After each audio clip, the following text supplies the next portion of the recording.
Bringing a balance between Ida and Pingala is a very important part of living a balanced life. 40 minutes at a time, 4 times during the day, there is a certain transition happening.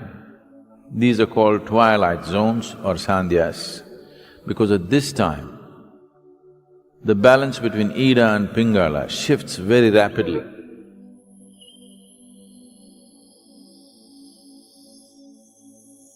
In the yogic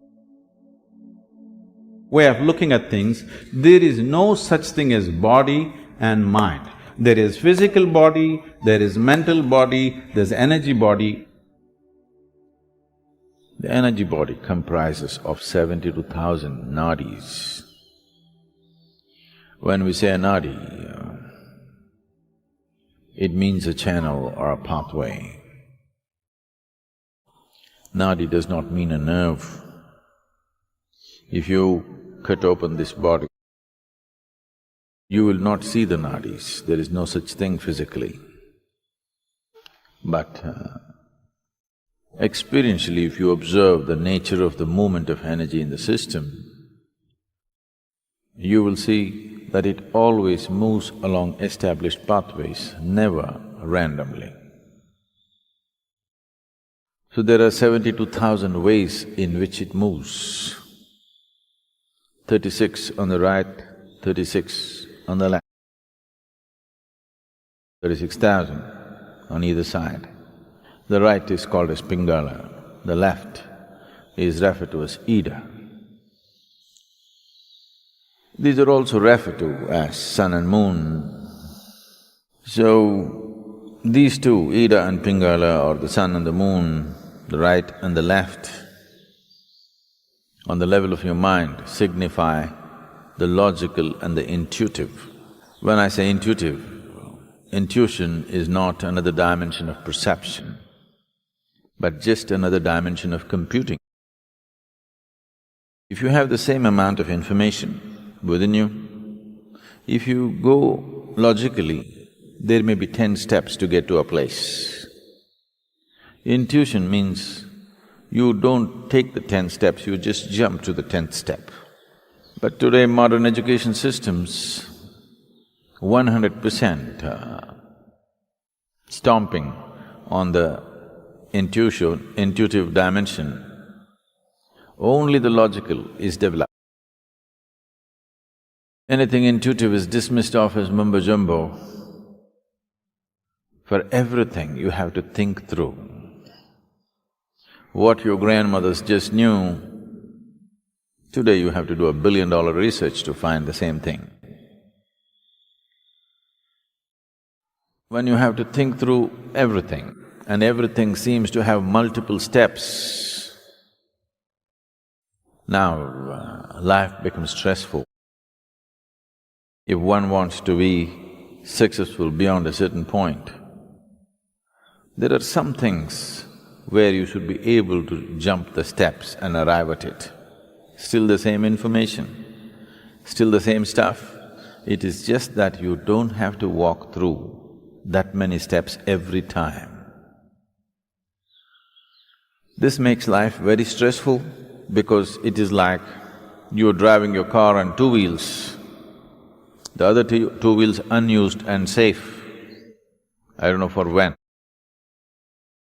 to be used, but the 2 wheels that you're using will feel enormous amount of stress. So, in the yogic system, the significance of the intuition is as important as the logical. So bringing a balance between Ida and Pingala is a very important part of living a balanced life. Being able to conduct yourself through complex situations with ease comes only when the intuitive dimension of your mind is sufficiently evolved and developed. Otherwise, small things will freak you because for everything there are multiple steps. Here we'll be doing a few things to bring a balance between Ida and Pingala, to give you an experiential understanding of this. If you take your forefinger, Place it beneath your nostrils and gently exhale. Find out in which nostril the breath is dominant right now.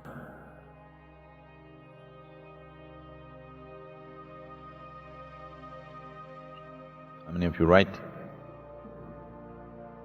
Left. Okay, it's either right or left. Only two barrels, you know. If there were 25, how complex it would have been. If you observe yourself through the day, you would have noticed that approximately between 40 to 48 minutes, the dominance of the breath will shift from right to left and left to right. Have you ever noticed this? Have you? Why this is happening is, within the system, the dominance of energy, prana, which is the vital force in the system, is shifting from Pingala to Ida and Ida to Pingala every 40 minutes. Once the energy shifts, within the next 8 minutes, the breath will shift. If you're in a perfect state of health and well-being, it will shift within a few moments, or we can say instantaneously. This shifting is happening every 40 minutes, but during certain times of the day, which are referred to as the Sandhya Kalas, which means the twilight zones.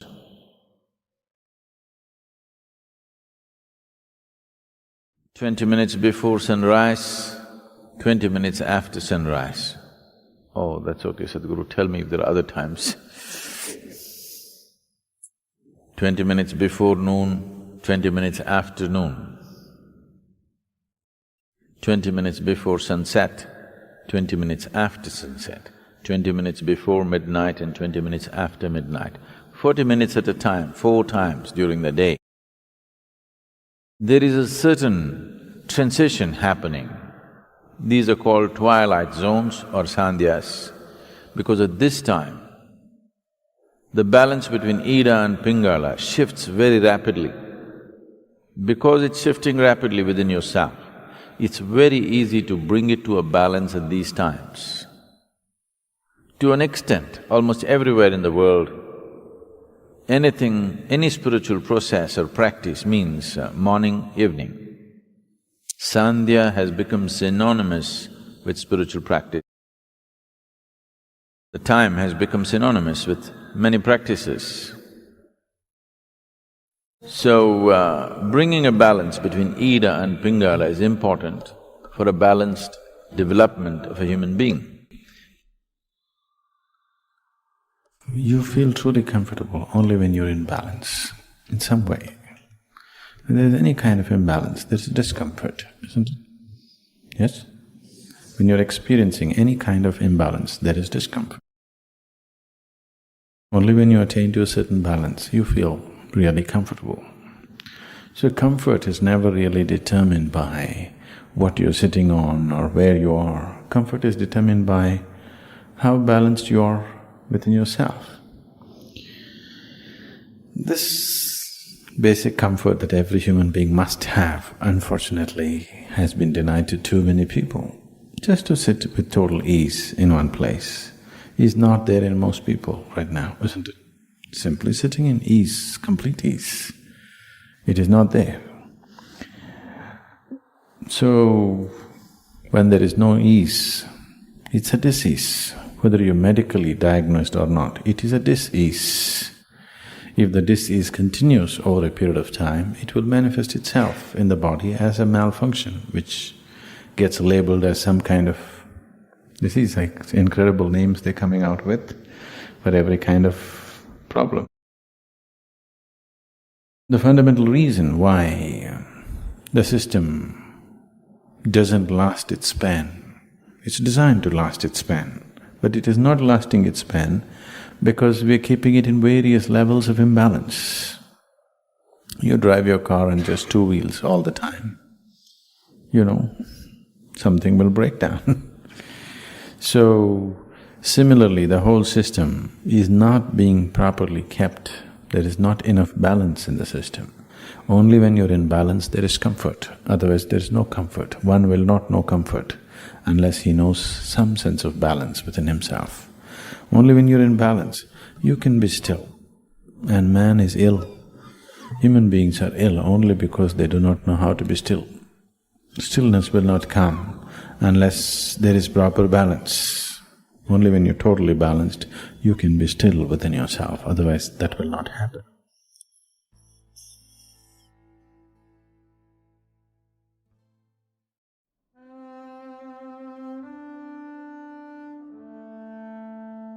When it comes to these aspects of life, terminology is not a question of semantics. When you say, "I'm a confused soul," a soul cannot be confused. You are a confused mind. Why is it so important to correct this? Because if you do not understand the distinction between one thing and the other, suppose you go to your doctor because you have a cardiac problem and you say, "Doctor, my liver is giving me trouble." He will attend to something else, you know, isn't it? So it's very important. It is not a question of semantics, it's just not just a question of splitting hair. It's just like this. You have a heart problem but you go to a liver doctor. It's not going to be a solution, there's going to be more problems because anyway, once you go to him, he has to conduct a surgery upon your liver, whether you have liver problem or not. That's part of the business, okay? So it's very important, your soul cannot be confused. And first of all, do not talk about a soul because it's not come into your experience. And if you talk about something which is not yet in your experience, to put it very bluntly, it amounts to lying. So this is the first thing you must do, you must stop lying. Do not talk about anything which is not yet a reality for you. It may be said in the Gita, it may be written in the Vedas, everybody may be talking about it doesn't matter. It's not true for you, you do not talk about it. You do not talk about soul, you do not talk about heaven, you do not talk about God because it is not yet a reality for you. If you do not talk about these things, a certain longing will appear within you which will lead you there. If you talk about it, you will satisfy yourself with gossip, the real thing will never happen to you. You will be fulfilled with gossip. Gossip is a very fulfilling thing, you know. Yes, lot of people avoid reality just by gossiping. Whole lot of people avoid reality just by watching a cinema. Cinema is somebody's gossip, isn't it? Somebody's story. I'm not against it, but I'm saying if you're using it to enhance your life, it's okay. If you're using it to avoid your life, it's a serious problem, isn't it? And a lot of people are using it to avoid life. You know, you don't have to do anything in your life. You go just sit in a dark room, buy a bucket of popcorn. Somebody will love, somebody will fight, somebody will live, somebody will do everything. You just have to eat popcorn and it happens. You can cry, you can laugh and you can come out and it's done. And they tell you when it's ended. These days they don't put that "the end" anymore. You're supposed to figure, it's over. There was a time when they would say "the end." So just in case you're not getting it, you may sit for the next show. So, do not deceive yourself. This is the least you can do for yourself is do not bullshit yourself. If you do not bullshit others also, your life around you will also improve phenomenally, but that I will leave it to you, okay? That's your decision. But at least with this 1%, be 100% straight, no nonsense. You must do this because this person deserves and you owe it to this. That with this one at least, I don't know in what kind of social and other situations you are, whether you can stop bullshitting to others. If you do that, you can build a phenomenal life around you also. If you can do it around yourself, it's great, you'll build something wonderful. If that is not possible, at least with this one person, do not bullshit this person. At least with this person, 100% straight. So this is simply because there was a time when this culture was a vibrant spiritual atmosphere. From those times, it is a very depleted condition right now. That vibrant spiritual liveliness is gone, but the jargon is still floating around.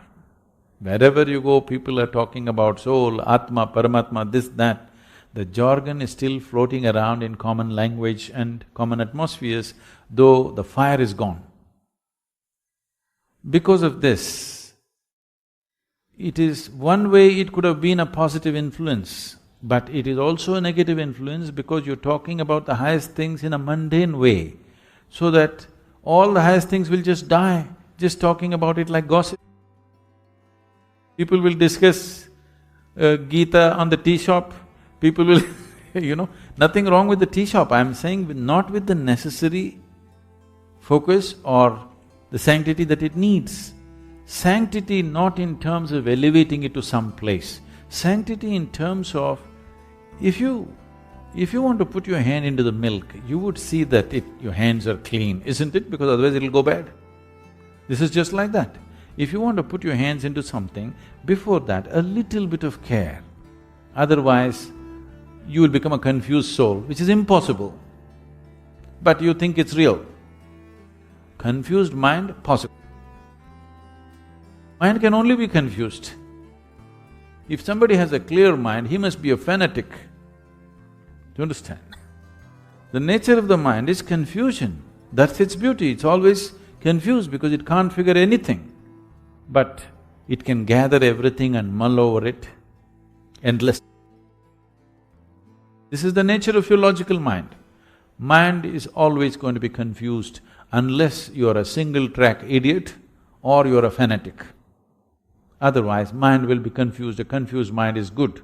If you know how to organize your confusion, if you know how to handle your confusion, if you know how to increase the enormity of your confusion consciously, if you can handle your confusion consciously, mind is a very productive instrument. If you're looking for a mind which is not confused, you can go for a brain surgery. You can remove half of it, there'll be no confusion. Clear. The more intelligent you are, the more you will wonder, the more you will be confused about everything. The more profoundly you look at life, the more confused you will be. And it's good. Only somebody who doesn't look at anything, who's got a parallel vision, he is dead sure about everything. So you must either be an idiot or a fanatic to do that, and there's not much difference between the two. So now, your mind is confused. That is the nature of the mind.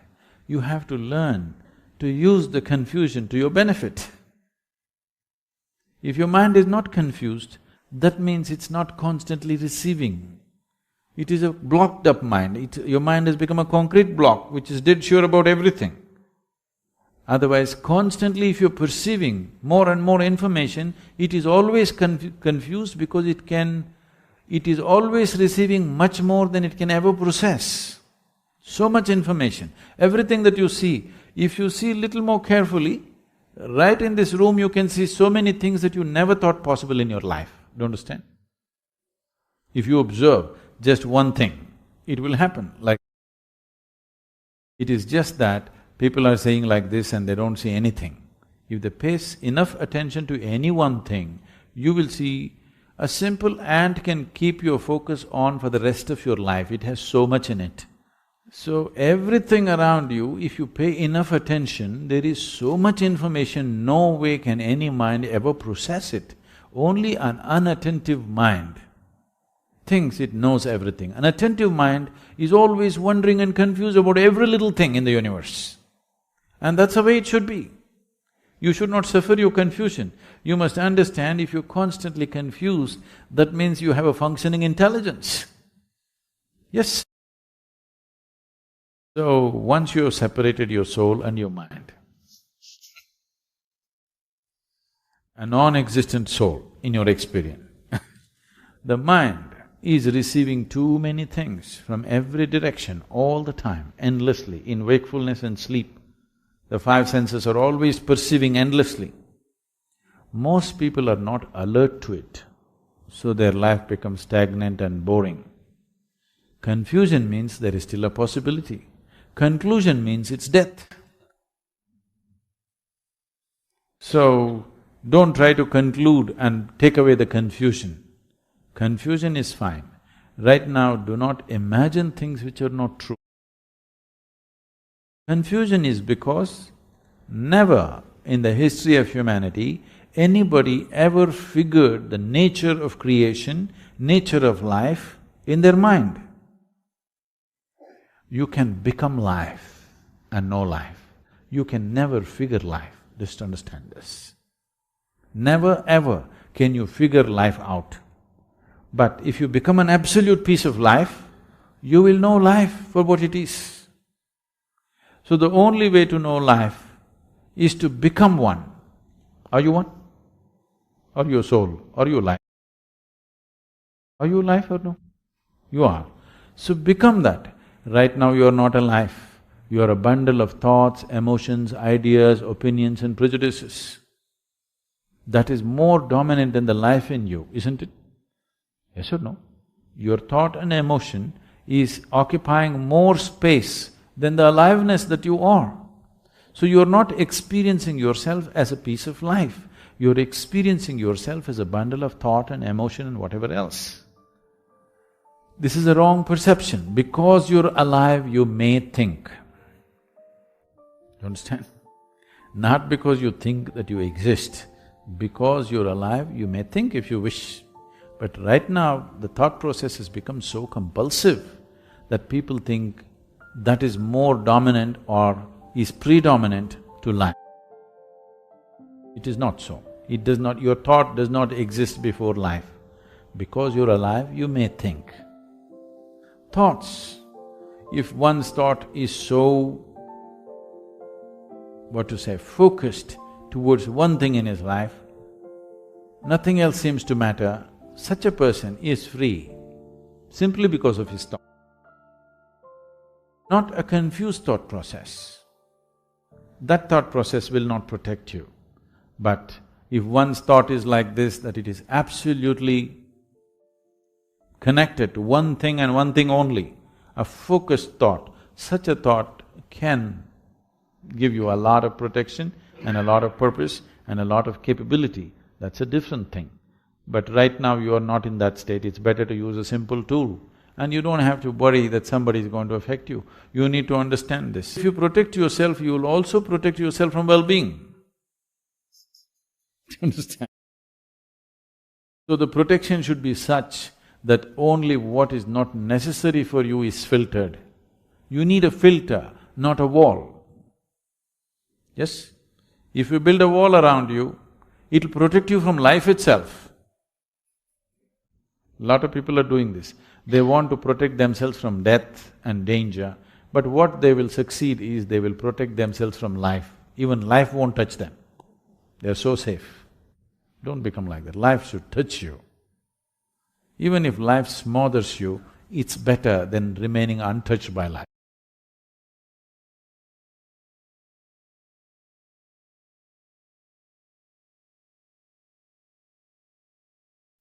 Well, if you made it here, it shows you're ready to change. You're done with running. This kind of attention is rare, it's precious. Drop your city in the comments, and if you'd like, share this with someone who's also thirsty for clarity. Thank you, Big Hug, and see you soon.